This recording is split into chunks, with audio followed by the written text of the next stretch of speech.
This is Van Electric Ghost, and we're live on the air. We're going to talk about analog in an AI era with Matt Hancock, the creative force behind DECO-LUXE. And welcome to the Van Electric Ghost podcast. How you doing tonight? Doing great, Phantom. Thanks for having me on. Well, we always did this show back in 2016. We started talking to singer-songwriters or emerging artists. That's the whole jam. And we've about 1,300 episodes later. We've kind of expanded that, but I love talking to musicians because I am a musician. So I want to welcome you again to the show. And before we get to the heart of your story, I always ask a couple questions. What motivates you, and why do you do what you do? What motivates me is waking up in the morning. Every morning I wake up and I just remind myself that I'm doing the best I can with what I got. And, you know, I have this saying that I'm kind of working on. I'm still tweaking a little bit, but have tomorrow you thank you today and accept what yesterday you did. So just waking up in that, in the middle of that and being a part of that journey. Want to let people know we got your QR code for your Instagram up. So if people scan that, it'll go right to your DECO-LUXE Music Instagram. So we have Great, that thanks. tied there. So what was the second half of that? And why do I do The what I second do? half, yeah, why you do what you do is kind of like the same thing. Yeah, I think why do I do what I do is because I I think I have a voice that I want to be heard. hmm I think that's why, any artist that decides not to be a cover artist Hmm. or be like like somebody who's a studio musician or a classical musician, they decide they want to write their own thing. Right. And I've always been very interested in the people that do that with paint, writing, acting, anything. Anytime somebody has like a creator owned concept and they execute, I'm very interested in that because I Yeah, for think sure. that's what I'm a child of the '70s and the age of the singer songwriter. Hmm. Kind of started by like the Beatles and Dylan and guys like Hendrix and Morrison. It's like the idea that you didn't have to be from Tin Pan Alley. Not that it's bad to be from Tin Pan Alley. You get Neil Diamond, you get other people that were great, but it's cool to understand somebody that actually it's their idea and they're singing it or Right. they're writing it or they're playing it. That's always been a big mover to me because you get into their head. For sure. You know, And when you can really see the vision behind something and then the execution is, top notch, I think that that's when, it separates just like, oh, I'm a painter and, oh, I'm a, musician and, to being like a true artist. so what made you want to do analog in this AI era where there's a lot of people who are more producer than musician? Right. Um, Um, Go ahead. yeah, I mean you can start from there. Sure. Yeah. Um, so I was in the military, and before and during while I was in the military, I was mostly a guitarist. And I had an injury while I was in the army that kind of paralyzed partially a couple of my fingers on my fret hand, Oh, and so the journey from that to like being a guitarist and then going to this situation where that can't do this humongous part of me. I had to kind of start from scratch because I had this whole part of me that needed to get out in the form of music, and I kind of leaned back and I was like, what else can I do? And I was on drumline in high school, and I like toyed around with like Fruity Loops and other basic beat making stuff when I all was type of stuff, yeah, DAWs and yeah, drum machines and right. MPCs and all that. And so I toyed around with a lot of that when I was growing up, and then when I had my injury and I couldn't play guitar, I was like, well, I feel like I can still hold drumsticks. So I bought a drum set, started playing, and I still play in a band with one of the guys who plays bass that I originally started with, like way back when. Mhm. Um, and then that turned into recording because I wanted to be able to record my, our jams and then be able to like, okay, let's write a song using these jams or whatever. And then that led down this rabbit hole of, okay, well, what kind of mics am I using? Like, am I using like some kind of cool effect? Like, am I placing the mic in some part of the room that like is like tucked behind a corner, you know, behind a Get the couch or reverb, something? get the weird, they get Yeah, the atmosphere of the room, and you kind of getting old school. Like a lot of the old exactly. bands used to record in mansions, in Yeah, exactly. stairways and basements and all kinds of rooms. They get the feel of the room. Right. And so I like found that like that production side of things was just as like artistic as the making of the music itself. And Mm. so I was like, okay, well, let me get into recording. And I got into recording and, you know, started collecting like microphones and some old outboard gear and stuff. And then I was like, okay, well, like, what if I like messed with this to make some form of like electronic music using the gear that I have? And Oh, it's wow. all this old analog gear that I've accumulated over the years. And Like there's modular? Like what kind of gear? so that I started off with like just I had like these compressors and this like tube. I think it's a tube preamp, Oh, you're but using that. they were kind of busted though, and Well, so that's always good. The Kinks used a busted amp. You right, know, they're famous for using a yeah, busted amp. Sometimes that works. exactly. And so like I was like, okay, well, how can I? And I like took some inspiration from like dub music, and it's like, how can I use this for like it's not its intended purpose? Like, how can I like run like distortion through this and kind of like you know Well, that's make it cool. That's like into its brand. own You know, sound? you're doing a lot of the cool stuff there. Yeah. And so then I was like getting into tape a lot. I was getting in, if you can see behind me, I've got like a 1/4 inch reel to reel. And I Yeah, would that's like, always cool. yeah. And so I made like tape echoes using stuff like that. And then I accumulated like my first like small modular setup, Mhm. which was mostly like IntelliGel stuff. Yeah, that's cool. And, um, and then I got into that kind of, um, you know, the East Coast, West Coast synthesis, you Oh, know, yeah, that all of Bob that. versus, And right. Buchla. Bob Yeah. versus Buchla. Yeah. Bukla's cool. But I, you know, I don't have that kind of Bukla money. So But there's people who simulate Buchla, so you can get stuff that's like a simulated Buchla. yeah, I think Tip Top Audio just came out with like a whole Bukla line, Yeah. which I'm excited about because I have some Tip Top modules There's as some make well. noise stuff that can go there. Yeah, I have a lot of make noise as well, and I really like that approach because you know they specifically make all of their modules with like the instructions and what the things are on there are all kind of skewed and Yeah, abstract, so I it like makes it so it like encourages you to experiment just more. play with it until you break Yeah, it. What you right, wanna and break it. Wait, invert or yeah, convert. yeah, and so like I got into all of that, and then I kind of like got real like messy with it, as you can imagine. I got like kind of more into like the abstract stuff, and like at the time too, I was like kind of going through a bit of a dark time in my life through the depression and stuff Mhm. because of the injury. So like I was kind of in this weird area where I was like, I'm making music, I'm doing some cool stuff, but I'm like also really depressed, and this music is like very indicative of that. Like it's It was kinda very like a, a Trent Reznor Pretty Hate Machine kinda idea. yeah, and I mean, you know, Trent Reznor, Atticus Ross, they're huge inspirations of mine, Yeah, and you know, I've had the luxury of seeing them live, so I'm it's yeah, I like saw I feel Nine Inch Nails at Woodstock, where they were throwing the mud at Green Day, oh actually. man, I was yeah, in the crowd, I saw that. holy cow, I'm so Yeah, that was jealous. pretty cool. That was really cool.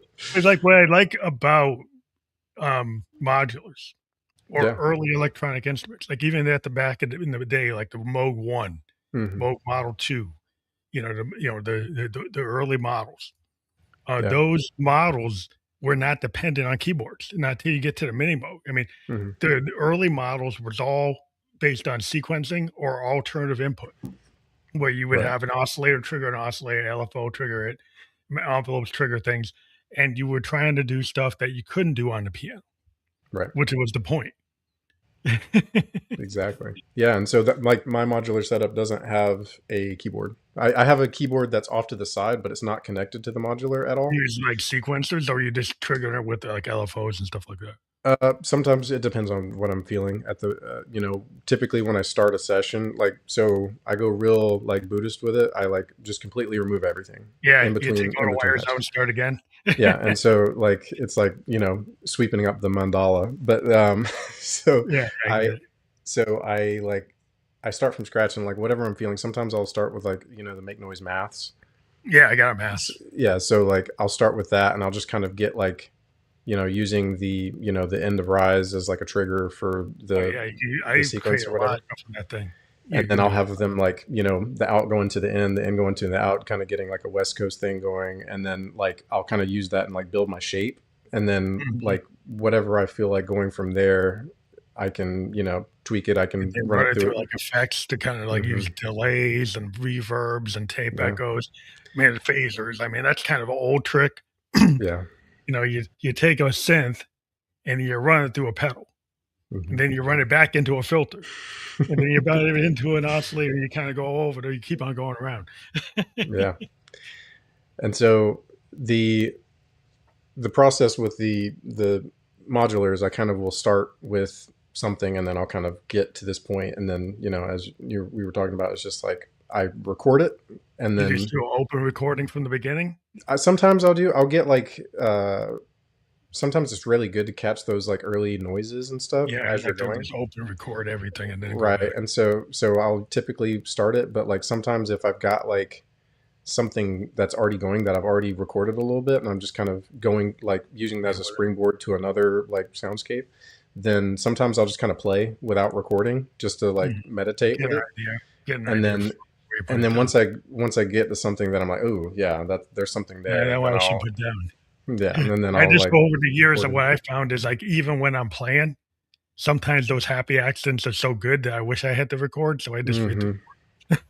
Yeah. I think the one of the programs I'm using right now has like a it's kind of auto recording. It I just think a auto lot does it, yeah. it auto does it, but it's like if I like forget, I'm like, oh crap, and then I go and like hit record. It's like they track the last like 15 seconds. So like if Oh, I'm like, yeah. "Ah," if I get it real quick, then I can Yeah, so you catch it. can get into it. Well, I Yeah. think it's really cool to use the modulars in this world of AI because so many people are doing, people are like, well, the prompt engineering, I understand it, right? Because people used to argue that the modulars wasn't music. Yeah. Like the Yeah. purist at the academies, they told Moog that that wasn't music, but then Sunrod went and grabbed like a model, wanted a model like an A. Like, Hmm. there's Model A, Model D, where there's an A, B, C, and D, Hmm. and Sunra actually got like A or B. Wow. Holy And crap. he started to prove to people, being the crazy jazz musician that he was, that it is an instrument, but, there are people today that still don't wanna believe that, Moog is an instrument, but, it is. I think that we've kind of, collectively come mostly past that at this point, but I I get the sentiment from like the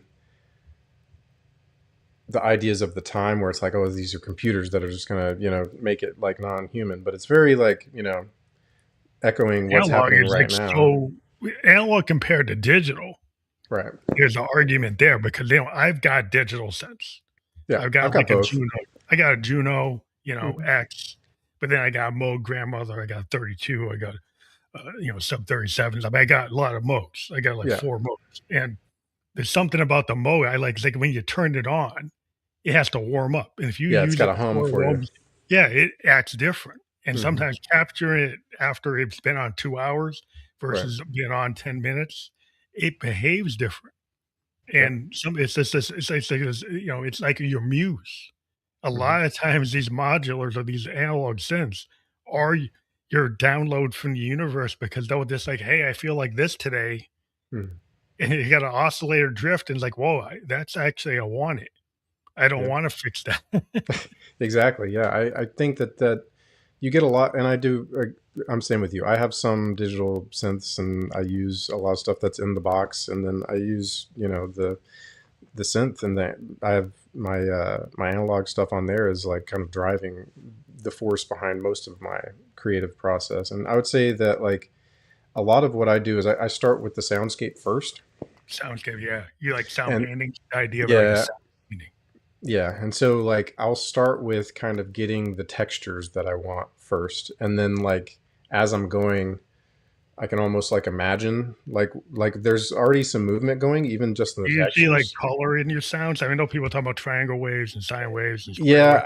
Yeah, Some I don't people have kind of try the to I give don't like have like meaning the full or blown synesthesia. No, I don't see like colors.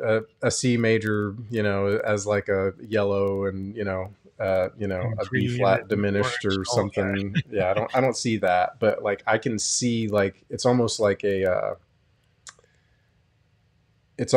memory.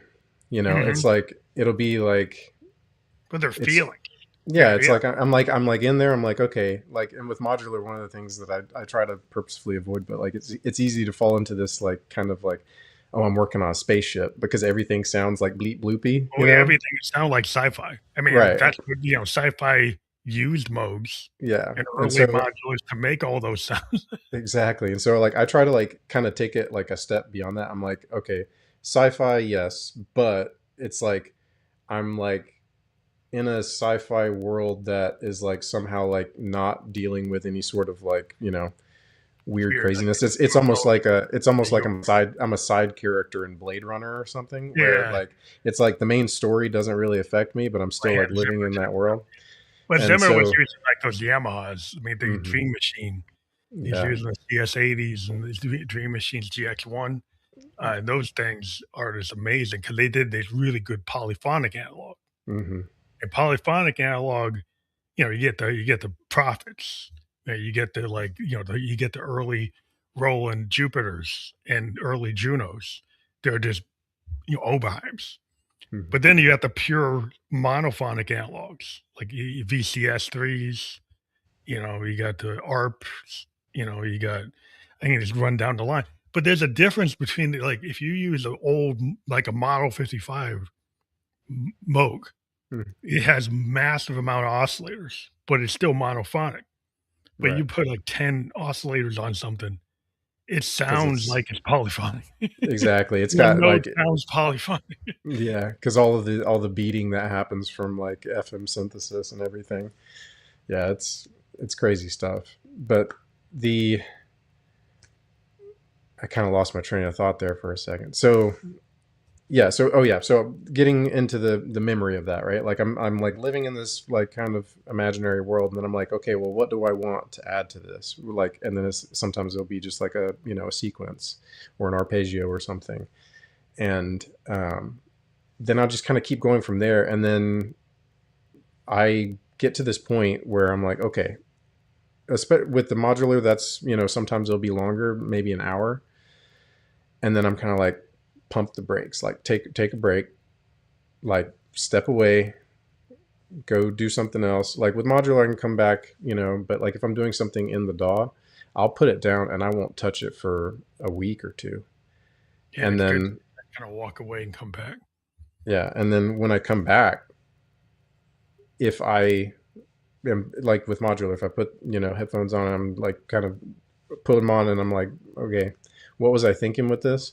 And then if the initial thought isn't like, I love this and I want to keep doing this right now, I I will pull everything out. Just Like start it if you didn't like it. yeah, because I think it's so easy for us as creatives in general to fall into this trap where you will become biased on your own stuff and you'll be like, "Oh, this is the best thing I've ever made. This is incredible, this is great." And it's, you get that like rush, that dopamine rush when you're like When first you're getting first in doing something, yeah. when you're You gotta first get creating back to it. something.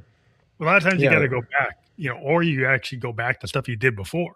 Like, if you're an archivist and you keep everything, Mhm. sometimes, like, something you did 6 months ago wasn't hitting 6 months ago, Right. but then when you hear it now with something you're doing now, Hmm. then you kinda like, boom, the light goes off. It's like, "Hey, now that works." Yeah, and I think there's a important distinction between that and like what I'm talking about. But the what I'm talking about is like if it's like if I don't see any potential for it, like at that moment, which is like it's a gut decision. I'm like I don't want to keep doing this, and I'll delete it. I'll delete the file completely. Oh, you If actually I'm get rid yeah, completely. And then if I'm like this is something that can be something, but not what I'm working on right now. then I'll file it away. And that's like kind of what you're talking about. And I do save a ton of stuff, but like when I'm working on stuff, I'll kind of get laser focused on this one sound. Well, I've had in the past where I would get laser focused on trying to make something out of this thing, and then I end up wasting like hours and hours trying to make something out of nothing. And so I've like done this as like a protection measure for myself to Yeah. like prevent that from happening. Cause there was times when I'll pull something up and then it'll be like you were saying, where it'll be 6 months after I had the initial idea. And then I'll be like, I don't know what to do with this.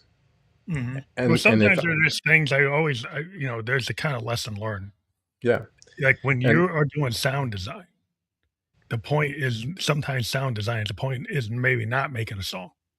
mhm, And sometimes the point is to actually learn, and even if it doesn't sound good, right? mhm, I'm an engineer, I do software design. And right. so in software design, we don't throw anything out, right? Because we have to go back and look at it, right? And so what I've kind of learned is like even if it's trash, Mhm, whatever you do that's trash still is a learning experience because I'm a Buddhist. And right. so the For sure. idea that you have it is helps you get to the next step. The fact that maybe you didn't make it, Mhm. but it still was useful. Yeah. No, it was definitely useful. And I mean, I'm not, discrediting that at all. Me personally, when I have done it, when I've gone through the exercise and the process of making that, that's the lesson. That's Yeah. where I've learned whatever it is that I'm like, okay, this was cool to do, but like I liked what I did with the sound design for that, but I don't like this sound. Yeah, And then you can that's just say, "I don't like it," can need to move yeah, on. and then just like, push forward. But and I as I'm doing that, I'll kind of only allow myself to be in this like kind of short-term creative mode for a while if I'm starting a new project. Um and what I'll do is I'll just get to where I have like 50 of these like 30-minute little nuggets, like these little bits of time where I've, spent just a little tiny bit of time working on something and then I put it away. Like I did something on modular, recorded it, put it away. And then when I'll come back and if there's stuff that's worth, going into, then I'll use it. And if it's something where I'm like, okay, I don't like that, I'll move it to another folder and then I whittle it down and then I get to where I have maybe like 15 or 20 tracks that I'm working on. And then I'll do the same thing again. I'll just keep working on them a little bit, step back, like take a break, come back. Okay, is this working? Is this working? Is this So you're sound doing kind of fitting like with a the rest of it? refining process, kind of like a refinery for your music. Exactly. Again, Yeah. And so it ends up like, and as I'm doing this, I'm kind of bouncing back in between them all too, as it gets like as the pool gets smaller. And so what I feel like that helps is to kind of glue the process together. Like all of the sounds have like similar kind of things that I'm doing with. I'll take like I do a lot of like field sampling where I'll go and code record, recording. yeah, Yeah. and I do that on a tape, and then I'll run the tape through either just like I have a like an old Library of Congress cassette player that you can change the time and the speed on, Oh, of course, you can run and that. so I can like run like these like things super slow and they just get like real warbly, and I use that as a texture in a lot of my songs, especially on this recent project. Kinda like But a mellotron. yeah, it's kind of like a janky mellotron. But so but yeah, so then I'll kind of do the same or similar things across these projects as I'm editing them. And so then I get to, you know, where I've got, okay, this is what I want the album to be, 12 songs, 15 songs, and then I'll either decide at that point, how do I want to do this? Like, is this all, what's this project going to be? So Um, is this the music that you're doing, is it all instrumental or do you have, vocals? no, so this project I partnered with a vocalist named Cat Cute. Mhm. I've worked with her before, and she's awesome.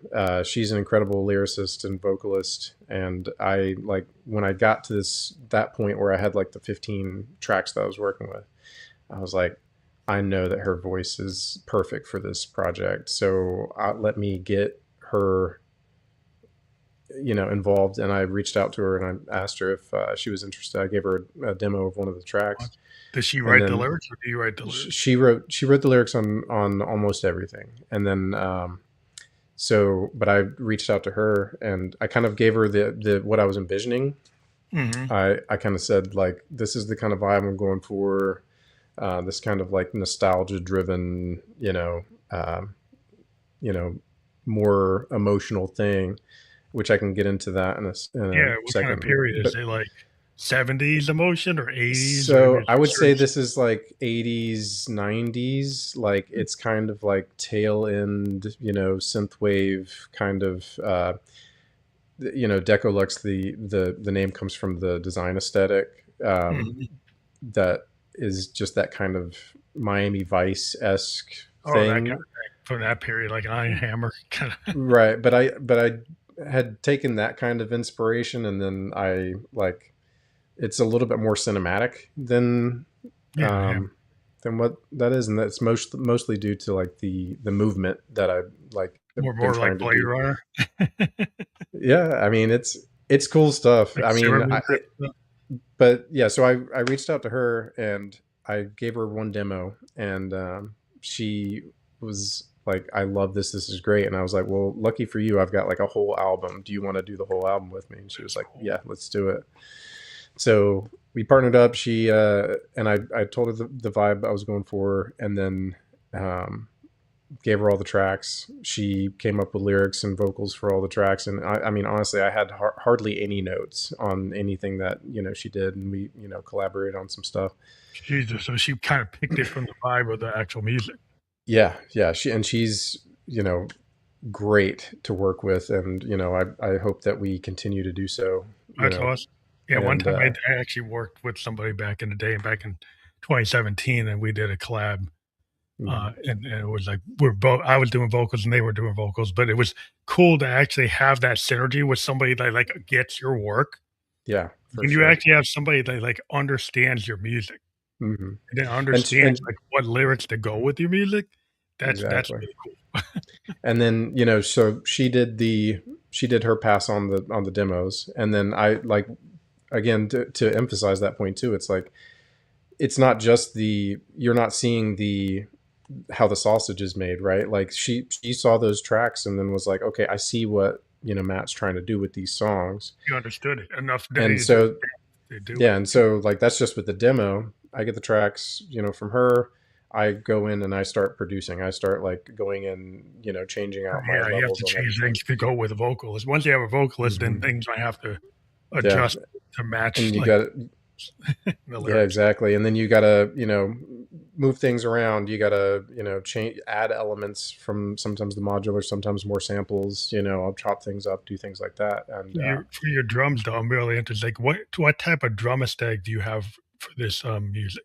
so I used a drum machine that I made out of samples, but it's all like kind of trying to find a good way to describe it. Kind of like yeah, kind of like Knight Rider style, like the Oh, that type. Okay, so you actually have a custom drum kit that you that I built from that I sample. yeah, I've made it like a sample, like a drum Holy machine out of shit. a sampler, and on some of it I used a lot of modular sounds for like bass drops and things, and Mhm. then I used it for like some like swells, just to kind of add transitional moments and things. Um, but a lot of it, honestly, there was this one sound that I kept coming back to, where I had done a field recording of these chimes. I was at my buddy Brian's wedding, and we were staying at this like resort place that also happened to be like kind of like a spiritual center, and they had like chimes everywhere. So I went out with like an SM57 going into a tape recorder, and I just like recorded all of these different chimes. And then I took the chimes in. I did what I was saying, where I slowed them down and then like kind of brought them in. But with cassette, when you record a cassette on something that's that kind of like powerful, it's just like a lot of like that high pitched, Yeah, like clipping kind of analog on there. And so when you slow down the tape and you get that, it really just like makes like this crazy shimmery sound. Hmm. And so I would take that in, and then I would kind of chop it up, um, using honestly stock plugins from Logic Pro. They got a new thing called Beat Breaker, and I've been going in there and kind of making my own like little presets and things. Um, but yeah, going in there, chopping that up, and it makes like kind of a beat using So you're just using these. like sound with field recordings to make beats. That's interesting. Yeah. I've seen people do that, and yeah, it's really interesting to go and take field recordings and then use them for rhythmic Hmm. um, exercises, and also the modulars tend to be very rhythmic Right. with the sequencers. So the sequences you can take any kind of modular sequence, and if you play with it, with the filters, you can take bass and turn it into a drum. You can take a Hmm. lead, and you can turn anything into anything else. But if once you figure out how you're gonna use it, are you gonna let sequences drive it, kind of happy accidents kind of drive it, but in a Hmm. rhythmic structure to kind of meet like the expectations of rhythm is like, okay, it's got to have, maybe it's not Ringo, maybe it's not John Bonham, maybe Yeah. it's not a Lynn LM1, where it's Yeah. not an 808 or a 909, but it's like it's got to be in some kind of rhythmic space. Yeah. And so I mean, I went simple with percussion on this for the most part. I like wanted it to have like a lot of punch, but I wanted that punch to come mostly from like the bass, the synth bass. Bass is really do a lot of rhythmic driving is the bass. Yeah, and so it's like synthwave kind of has a lot of these aesthetic, motifs that are kind of used across the board, and I wanted to take some of that inspiration. So shout out to all of the synthwave producers who My got me bands. here. But Yeah. but the I also wanted to kind of depart from that, and it ended up kind of shifting a little bit more into the pop world, which was interesting for me because I don't know if you could read a book by its cover, but I don't typically look like what I would think your normal pop guy is. Like No, no. I mean, well, like I'm pop is a sometimes in the indie world, pop's a bad name, but right, like yeah, everybody, well, depends on what pop you're talking about. Like pop to me is like Ringo, yeah, and yeah, and that's so not pop to a lot of people anymore. yeah, so I went from like creating this like abstract kind of alternate alternative rock, experimental rock project, and then I was working on this DECO-LUXE, what eventually became the DECO-LUXE stuff, and I got to this point where I'm just like, this can't be tied to like the previous project's name, and that's You know, not like that's not shade on my other stuff. I still am doing both, but like this like warrants being its own thing, its and own identity. Well, yeah, artists do that. Artists that when they want to make a big genre shift, sometimes yeah, they don't want to keep all the baggage from the other yeah. project. And Everybody's looking. I'm not like hiding that part of my life, I'm not like trying to like put anything behind me, but it's and there's still obvious elements of my like sound design across both, but um I just this needed to be its own thing, and so I decided to kind of build up this DECO-LUXE profile and start releasing the music on that. um yeah, and I guess I'm I'm gonna ask a little more about the drums.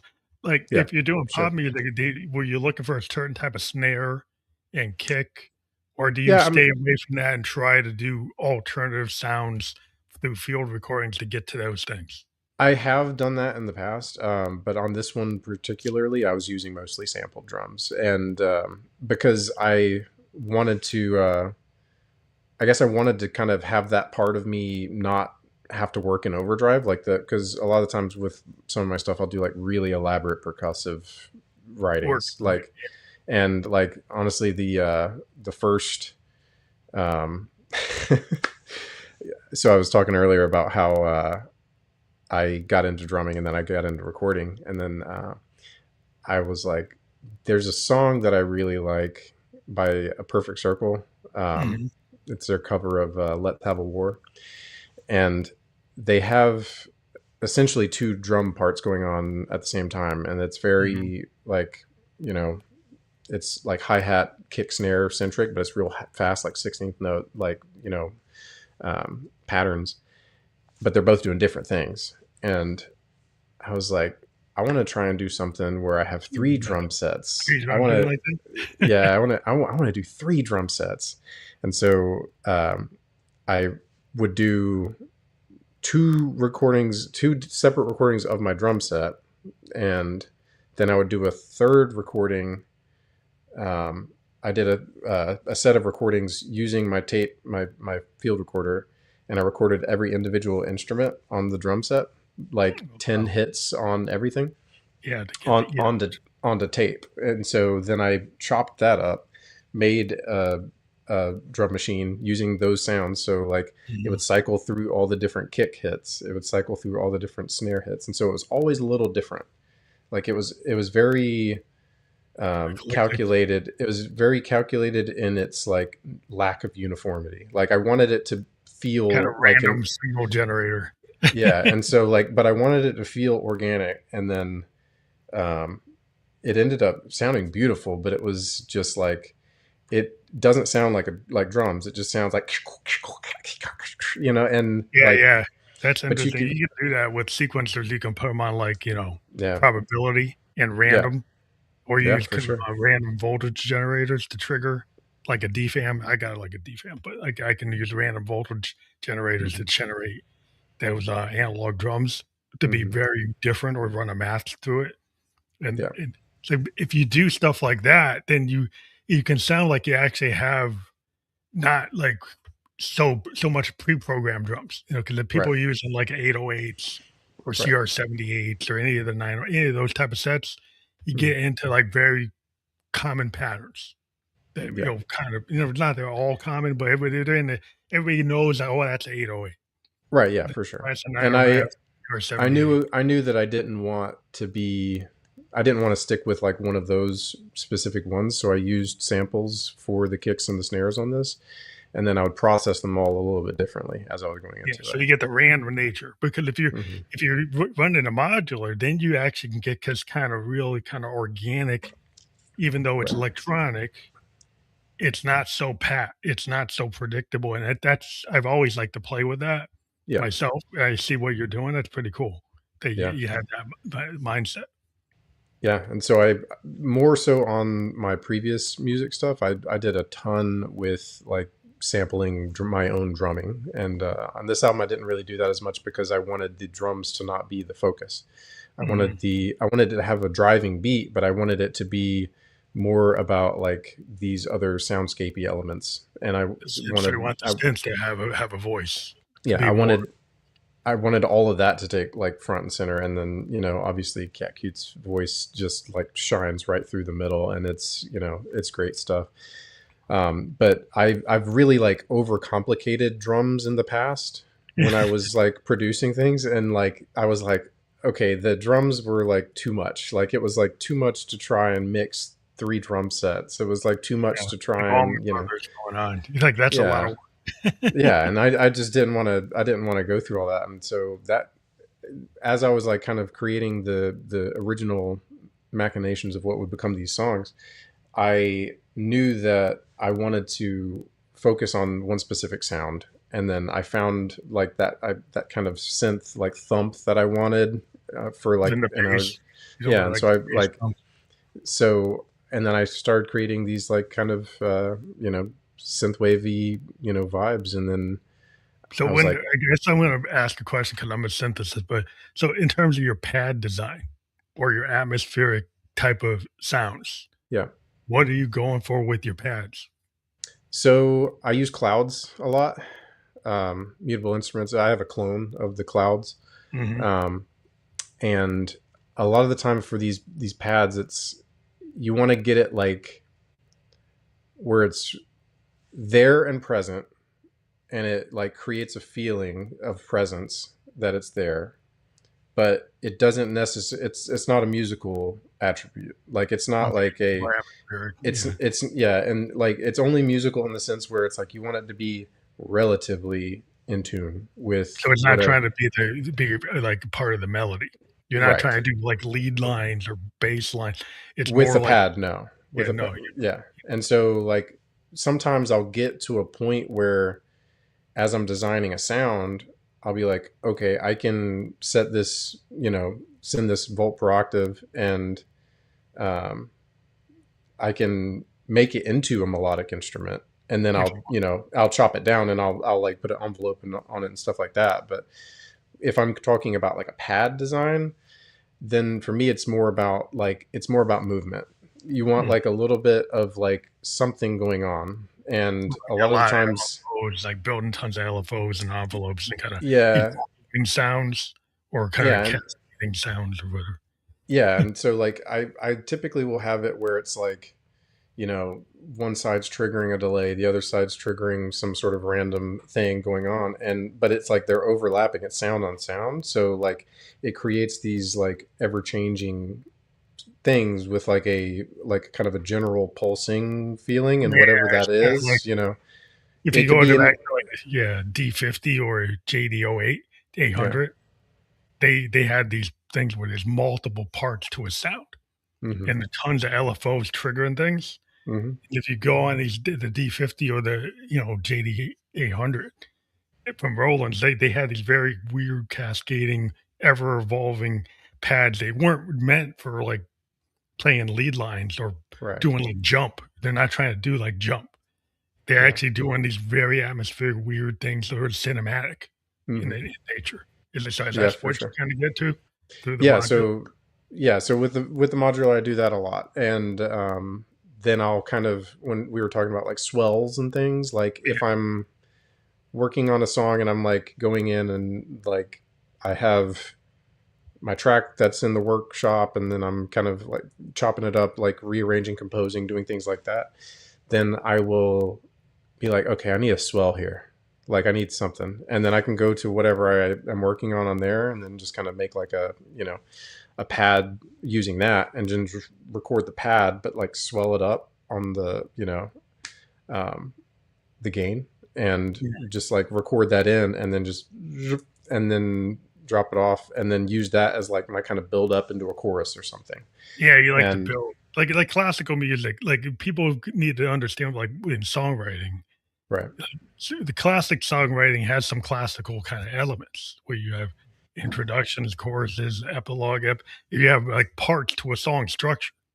You Right. also take advantage of like swells and the crescendos, and space between notes, and, like shadow, notes and build-ups and breakdowns. I mean, so if you're really into engineering, which it sounds like you are, you understand about like building all that sonic soundscape or landscape that Mhm. you want these songs to like the sounds to like help the vocals Right. or like For sure.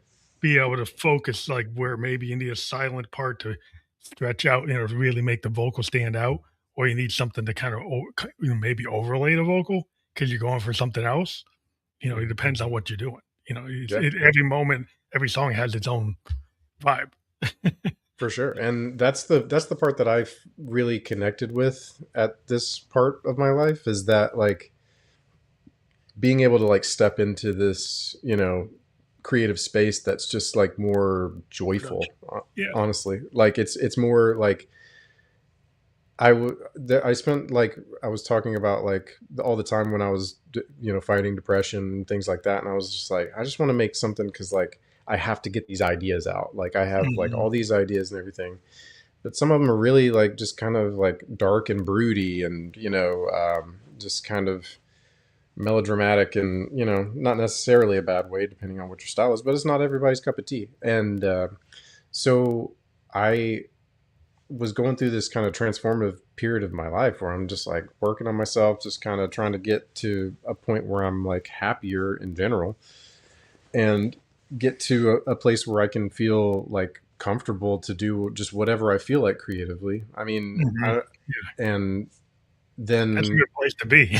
it's a great place to be. I mean, I feel like the most fulfilled that I've ever felt musically. I feel like honestly right now, it's like I've created this like co-created with Cat. Yeah, you gotta buy in. It's so awesome when you find another creative, like, head yeah, that's we're in your same space, like, and right, when you're and bands or whether you're duos, yeah, but when you can be not just you, right, and you actually even if you're, like, a musician, you're working with your engineer and your producer, it's hmm not just you, right, yeah, and yeah, that for whole sure. idea of, like, every song is like a novel.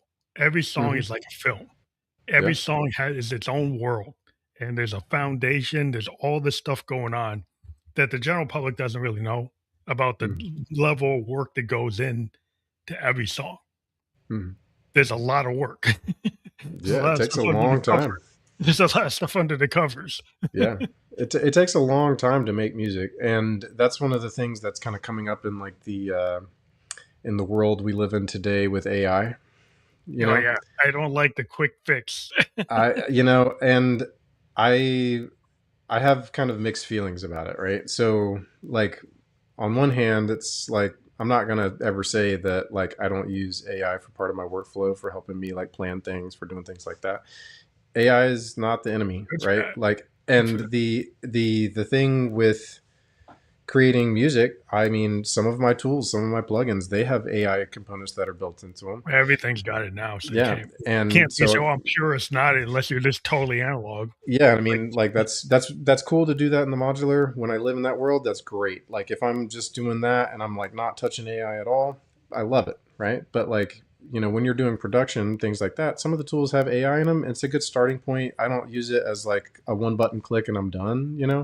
And I think that the question that I have is more like what's the point of doing it? Like and like I don't judge people for using AI as music, but like I think that the thing is like why are you doing it? Are you doing yeah, it to get a laugh? Are you doing it to be like silly? Because like some of the memes and stuff that come out with like AI music and stuff, peak. They're yeah, great, well, right? I think a lot of times the people who are using them are not musicians.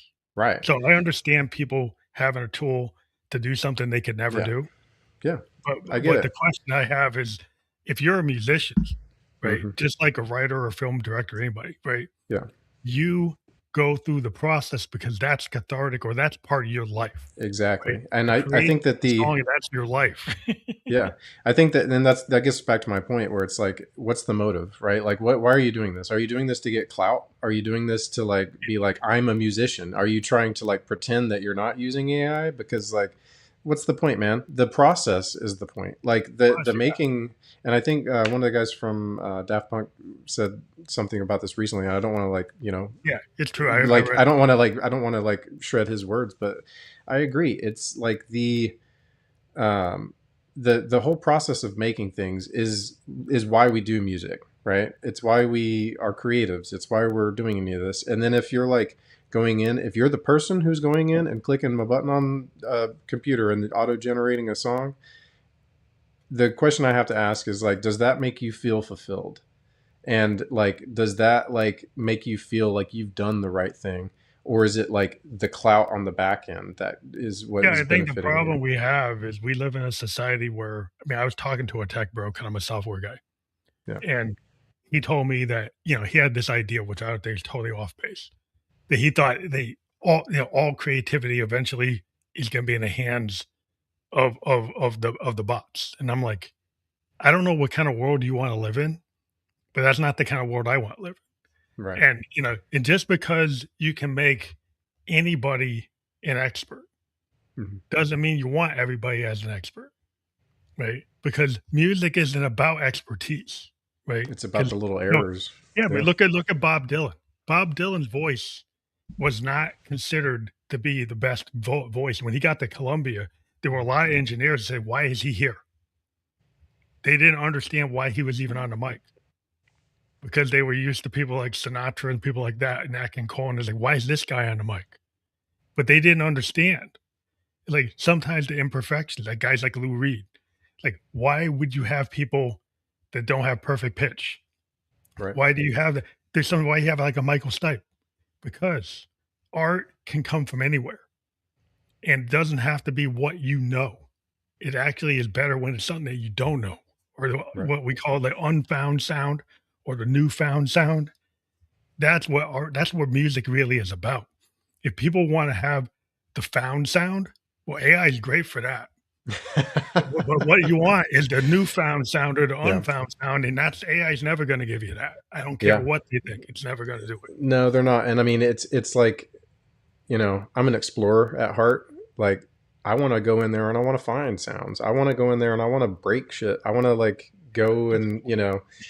find a way to do something that it's not meant to do, but make it cool and make it fun. And it's cool for me. It's not cool for other people. Like I could nerd out about this shit all day long, but it's Yeah. like, I'm not doing it to like try and win clout. Cause I mean, it's like, dude, I'm talking about, Yeah, we're not modules you're and not trying to stuff. make It's the like, next, like, million view cat video. no, yeah, We're exactly. not And so trying to I'm do like, I'm that. talking to other creatives here, right? And then, we're all on the same page. So like I just don't get the point of doing it. If you're gonna, if you're going to do it for like a gag or whatever, that's fine. Like It's I fine. think, and I think that it's hilarious, man. But and again, I've used it as a tool in one of my songs before on one of my other projects. And I specifically wanted like a spoken word part that Yeah. just kind of sounded like a robot was reading something. Yeah. It was like kind of It's like good for a, pieces like that. I mean, it's like yeah, any tool, to yeah, me. Because people used to say, like I said back in the day, like the Model 55, people said, "Well, that's not real music." Like there were people who argued that the Moog ones, that wasn't a real instrument. right, And yeah, but the difference with AI is that people go and prompt and then they can create like an opera, hmm, right? And then the point is like, well, that's all derivative, right, and maybe you could have generated it, but Bach and Beethoven and Chopin, they had passion. They hmm, had a reason why they did what they did. What is your reason? My problem is like artistic like intention. Like, what is your intention? yeah, Right? And intention usually comes from emotions, comes from heart, comes from soul, comes from something very human, and the bot ain't human. nope, So if you want it to help you with your production, you want to help it, you want to do a lyric or do a voice. I mean, I was playing with an experiment. I have a bunch of voice synthesizers like VT3s and mm, VT4s, and I was running prompts through VTs that I wrote what I wanted. It's my poetry. I didn't have it right, give me and then I had to go same, through my yeah, VTs, and then I actually every second I changed the pitch and changed the format and made some very specific stuff. That was not it was a tool. It was not unlike an oscillator or a LFO or an envelope. In the use of tools like that, there's no problem. The hmm. problem is when you write the whole freaking thing. That's the problem. And that's back to your point. It's like music takes time, right? Like if someone comes out with an album after like 3 weeks of having not been in the studio, it's like, I don't know if you came out with an album, man. Like, and also it's like, if again, ethics, if you're going to use it, admit it. Be like, yeah, I made this using AI, but it's still my voice, right? Like, I don't I don't understand why you would do that if you are an artist, but say la My vie. thing is like it's like, do you not want to go through the passion or the struggle? Like Yeah, they I just want mean, the finished project, because right? I They mean want the fact is, you had I heard Tom Petty was talking one time is he did like 200 takes to get to something, yeah, and that's very and they got guys like on Johnson why did it in 4 takes. Well, it doesn't matter, the Stones are in a mansion in Paris and Keith's just like kind of doing his little thing. And it's like, yeah, it's kind of ramshackle. It's like, is it ramshackle or it's, somebody's actually really intentional, like Springsteen on Born to Run took like 6 months, made the band crazy because they just like, what the hell? We're on 6 months on one song. But that's kind of like that's the passion. It's like, if you want the passion to spend 6 months on one song with the whole band, like all day, every day, all the time, well, that's what you want to do. And right. and, if somebody can do it in 15 seconds or 2 minutes, what does that mean? Yeah, but it doesn't mean anything to me. No, they don't got the passion. There's no passion, but, It's like, not their, and it's not their vision either. It's like it's not their voice. well, why Like, are and you that's doing it? Like you said, they're doing it for clout. right. musicians do what they do because they don't care. Like, but everybody wants to be famous. Everybody wants to be heard. But Mm, most musicians I know will keep on writing no matter what. And if it doesn't work, they keep move to the thing until they find something that works or resonates with people, mm, like a law of attraction. right. The guys I knew, I'm 58. There were guys I knew who played guitar back in 72 and then they never picked it up again. Right? Or 77, they never picked it up. They put it in the garage, they never pick it up. Well, they're not a real musician, right? Because if they were a real musician, they'd still be playing right now. I think that in those cases is probably like other things kind of take the front burners, right?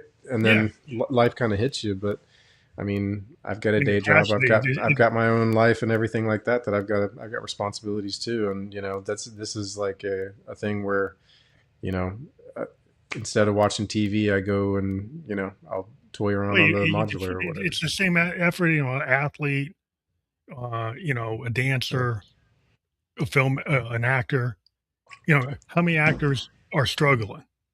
Right. And how many painters are struggling? They do it because they love it, and they don't stop until they're not here. I mean, you look at all the blues musicians, all the people in New Orleans. There's a lot of guys who are like 70, 80. They didn't stop. They're not pop stars. They never got big, but they love what they're doing. Yeah. I think that's the thing. But I do have to jump to another show. I think it's been awesome what we were talking about. I want people to Yeah. check out your band. Now, when's the album come out? So the album comes out August 28th. Oh, that's far. The single drops on the 21st. Mellow. It'll be on all the streaming platforms. Apple, Spotify, YouTube, everything. Awesome. Like 30 that I don't even know the names of. So Yeah, yeah, it'll be yeah. everywhere. Well, Phantom, thanks so much for having me on. It's been a And pleasure. come back when you have another record, even if you change into a different band. I love to talk to people. So, like, today I would like to talk more, but I do have another show. Yeah. But yeah, please take the QR code. Please click the Spotify. Support the artist. Pre-order the album. Pre-save it. Do everything you can. If you listen to this and you like it, go on and get it on the platform, whatever platform you like, and do what I just said. Pre-save it, listen to it. If you can buy it, get into it. But I want to thank you for being here. Thanks. Have a good day.